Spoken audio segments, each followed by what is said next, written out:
e manjire kutuluni, aure kutu, ewe manjire kutuluni.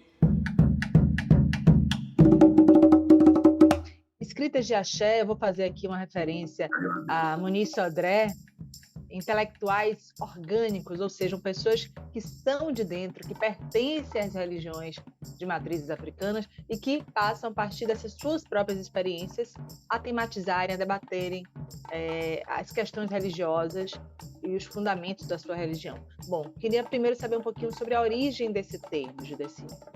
Axé, eu entendo que é energia pura em forma de luz, porque é um pertencimento. Eu pertenço ao axé.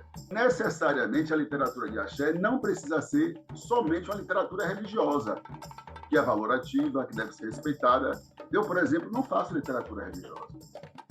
Eu faço ou crítica literária ou literatura de criação. A literatura religiosa é feita por sacerdotes ou sacerdotisas devidamente autorizados. Então, dentro do termo literatura de axé, há um conjunto de possibilidades de produção de gêneros literários.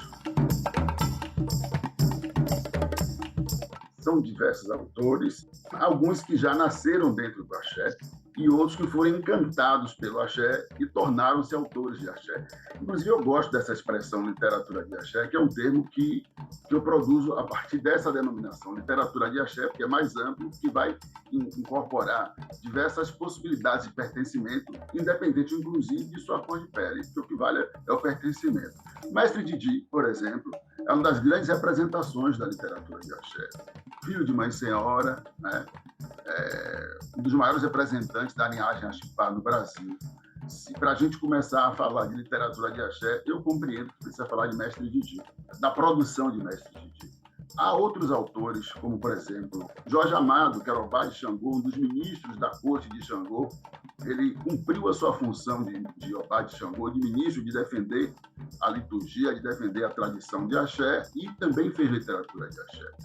Eu posso citar ainda Pierre Verger, que caminha nesses dois mundos também.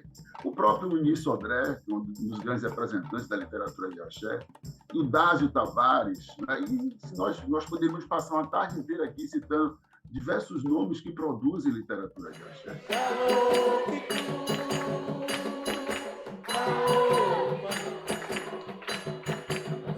Outro nome importante dentro dessa linhagem é o de Marco Aurélio Luz, o Juobá do terreiro Ilê Axipá. Entre seus livros publicados está Ilê Axipá, um terreiro na história, que conta sobre a contribuição da comunidade urbana para o território brasileiro, a qual a família de Mestre Didi é oriunda. Há muito tempo eu falo de uma epistemologia, vamos dizer assim, do vivido concebido.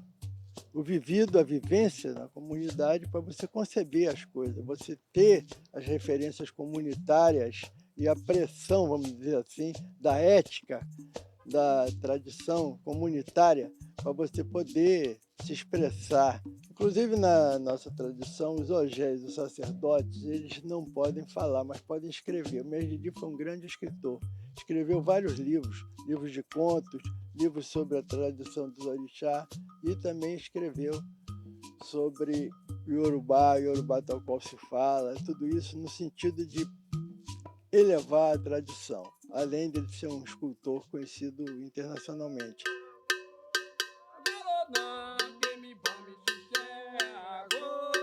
Mãe Estela de Oxóssi é outra referência importante. Na literatura, desde 1988, a Ialorixá do Opoafunjá, imortal da Academia de Letras da Bahia, foi homenageada com a instalação de sua fotografia na sala principal da ABL. O gesto é um reconhecimento da contribuição literária da religiosa. É um lugar privilegiado, sem dúvida, é uma galeria importantíssima. Basta ver os vultos que estão aqui, não é? Ela está junto de um ex-governador, não é? Perto está o Calazans, lá de frente está o Rui Barbosa. É o lugar que ela merece, não é? E eu sentia essa falta. Eu fico muito feliz de ter sido convidada por o presidente Ordep para ser conselheira. E logo quando a gente começou a conversa, ele me disse que teria essa possibilidade da gente colocar um retrato dela vindo da família de Mário Cravo. Aí eu imaginei duas pessoas excepcionais, Mário Cravo e Mãe Estela, a gente tinha que se virar para poder isso acontecer. Então, Mãe Estela deixou para a gente muitos livros, muitos ensinamentos, palavras. Tem textos de Mãe Estela que a gente se emociona muito. A escrita dela proporcionou milhões de caminhos para as pessoas, né?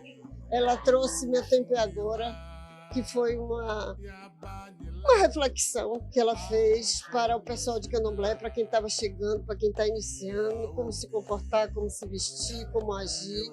Então aquilo ali virou uma bula para a gente, né? Uma Bíblia, né? Ela escreveu outros e outros livros que com certeza a gente nunca vai esquecer.